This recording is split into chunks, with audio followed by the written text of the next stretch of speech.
Deus criou o ser humano perfeitamente santo e feliz.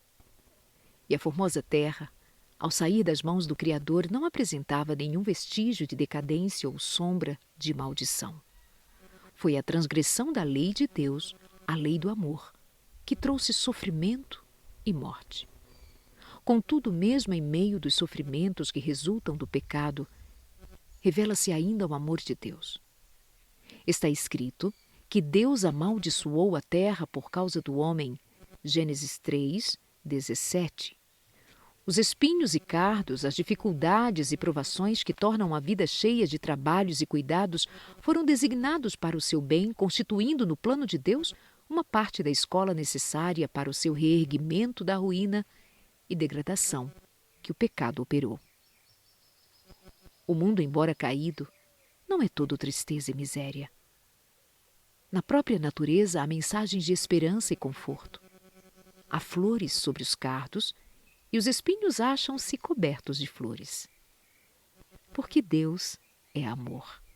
Está escrito sobre cada botão que desabrocha, sobre cada haste de erva que brota, os amáveis passarinhos a encher de música o ar, com seus alegres trinos, as flores com seus matizes, em sua perfeição, impregnando os ares de perfume, as altaneiras árvores da floresta, com sua luxuriante ramagem de um verde vivo, todos testificam da terna e paternal solicitude do nosso Deus e de seu desejo de tornar felizes os seus filhos.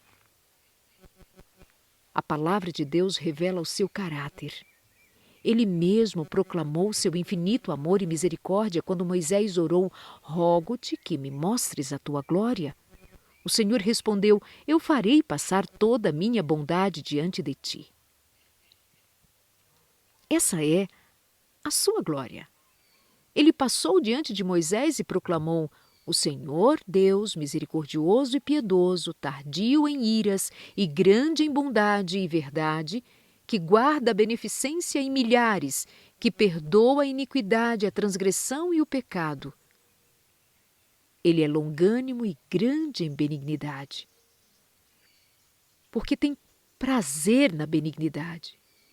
Deus ligou a si nosso coração por inúmeras provas do céu e na terra, pelas obras da natureza e os mais profundos e ternos laços terrestres que pode imaginar o coração humano. Procurou ele revelar-se a nós. No entanto, estas coisas só muito imperfeitamente representam o seu amor. Não obstante todas essas provas, o inimigo do bem cegou o espírito dos homens de maneira que foram levados a olhar a Deus com temor, considerando-o severo, inexorável. Satanás levou o homem a imaginar Deus como ser cujo principal atributo fosse uma justiça severa, rigorosa, um juiz rigoroso e credor, exigente, cruel. Representou o Criador como um ser que espreita desconfiado, procurando discernir os erros e pecados dos homens para que possa trazer juízo sobre eles. Muitos pensam que Deus anda à espreita para nos pegar em nossos pecados e ter prazer em nos destruir. Mas foi para dissipar essa negra sombra, revelando ao mundo o infinito amor de Deus, que Jesus baixou para viver entre nós. O Filho de Deus veio do céu para revelar o Pai. Deus nunca foi visto por alguém. O Filho unigênito que está no seio do Pai, este o fez conhecer. João, capítulo 1, verso 18. Ninguém conhece o Filho senão o Pai. E ninguém conhece o Pai senão o Filho, e aquele a quem o Filho quiser revelar. Mateus 11, 27. Quando um dos discípulos fez o pedido: "Senhor, mostra-nos o Pai", Jesus respondeu: "Estou há tanto tempo convosco e não me tendes conhecido, Filipe? Quem me vê a mim, vê o Pai. E como dizes tu, mostra-nos o Pai?" João 14, versos 8 e 9. Descrevendo sua missão terrestre, Jesus disse: "O Espírito do Senhor é sobre mim, pois que me ungiu para evangelizar os pobres, enviou-me a curar os quebrantados do coração e a pregoar liberdade aos cativos e dar vista aos cegos e pôr em liberdade os oprimidos." Lucas, versos 18 e 19, no capítulo 4. Essa foi a sua obra. Andava fazendo bem, curando os oprimidos por Satanás. Havia aldeias inteiras sobre as quais a graça de Deus desceu. Havia aldeias inteiras onde não existia mais nenhuma casa em que se ouvissem lamentos de enfermos, porque Jesus por elas passara e lhes curara os doentes. Sua obra dava testemunho da sua unção divina. Amor, misericórdia e compaixão se patenteavam, se misturavam em cada ato de sua vida. Seu coração anelava com terna simpatia pelos filhos dos homens. Revestiu-se da natureza humana para poder atingir as necessidades dos homens. Esse era Jesus. Jesus não suprimia da verdade uma palavra que fosse, mas sempre proferia com amor. Em seu convívio com o povo exercia o maior tato, dispensando-lhe atenta e bondosa consideração. Não era rude, jamais pronunciava desnecessariamente uma palavra severa. Nunca motivava dores desnecessárias a uma alma sensível.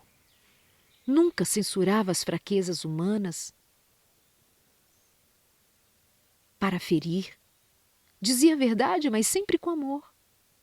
Chorou sobre Jerusalém, a cidade que amava e que recusava recebê-lo.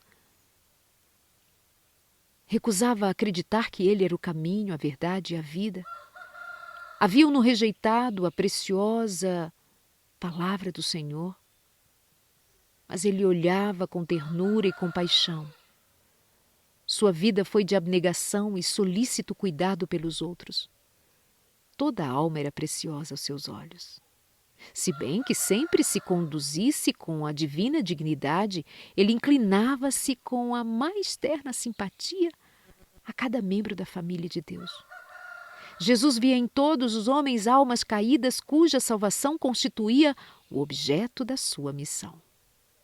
Tal é o caráter de Cristo, revelado em sua vida. Tal é também o caráter de Deus. É do coração do Pai que as torrentes da compaixão divina manifestas em Cristo fluem para os filhos dos homens. Jesus, o terno, compassivo Salvador, era Deus manifestado na carne. 1 Timóteo, capítulo 3, verso 16. Foi para nos remir que Jesus viveu, sofreu e morreu. Tornou-se um varão de dores para que pudéssemos tornar-nos participantes das alegrias eternas. Deus permitiu que o seu Filho amado, cheio de graça e verdade, viesse de um mundo de indescritível glória para outro mareado e corrupto pelo pecado e obscurecido pela sombra da morte e da maldição. Consentiu em que ele deixasse seu amoroso seio, a adoração dos anjos, para sofrer a vergonha, a injúria, a humilhação, o ódio, a morte. O castigo que nos traz a paz estava sobre ele e pelas suas pisaduras fomos sarados. Isaías 53, verso 5. Ele no deserto, no Getsêmani, sobre a cruz. O imaculado Filho de Deus tomou sobre si o fardo do pecado.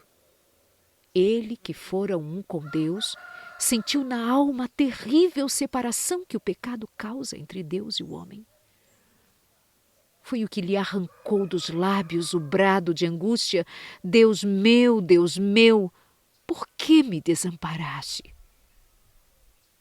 Mateus 27, 46. Foi o peso do pecado, a sensação da sua terrível e enormidade, da separação por ele causada entre Deus e a alma, que quebrantaram o coração do Filho de Deus. Mas este grande sacrifício não foi feito para engendrar no coração do Pai o amor para com o homem, nem para dispô-lo a salvá-lo. Não, não! Deus amou o mundo de tal maneira que deu seu Filho unigênito. João 3,16. Para que todo aquele que nele crê não pereça, mas tenha a vida eterna. O Pai nos ama. Não em virtude da grande propiciação, no grande sacrifício, mas Ele proveu o sacrifício. Ele nos ama. Cristo foi o instrumento pelo qual Ele, Deus, o Pai, pôde entornar sobre o mundo caído o seu infinito amor. Deus estava em Cristo, reconciliando consigo o mundo. 2 Coríntios, capítulo 5, verso 19. Sofreu juntamente com seu filho. Na agonia do Getsêmani, na morte sobre o Calvário, o coração do infinito amor, pagou o preço da nossa redenção. Bendito seja o Senhor. Trechos do livro Caminho a Cristo, da escritora Ellen White. O primeiro capítulo com o tema O Amor de Deus. Convido a conhecê-lo.